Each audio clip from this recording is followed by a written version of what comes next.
A runner completes her first lap at 5 kilometers per hour. How fast must she run the second lap to finish with an average of 10k per hour? Most people answer immediately. Most people are wrong. The slow first lap already consumes all the time required to double the average. The second lap would require infinite speed.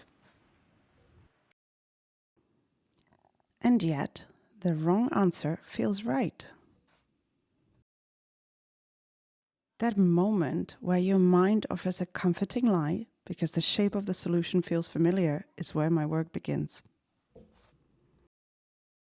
My paintings live in that fracture between what looks correct and what is correct. A space where recognition becomes seduction and seduction becomes a trap.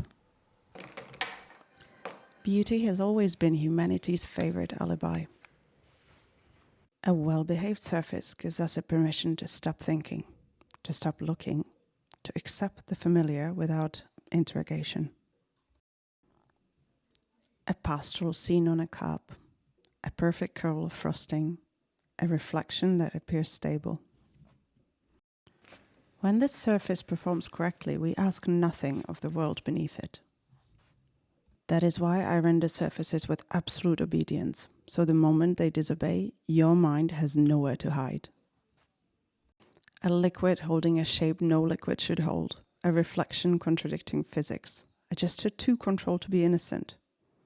These are not details, they are controlled raptures.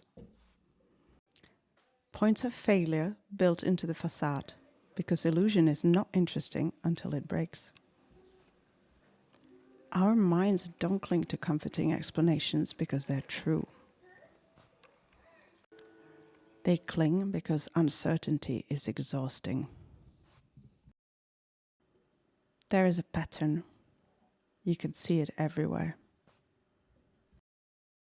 First, the world feels unstable, so we reach for the explanation that offers relief, not accuracy. Then, the explanation becomes identity. Defending it becomes defending ourselves. Next, evidence becomes optional. Confirmation comforts, and contradiction injures. This is how institutions rewrite reality rather than correct themselves.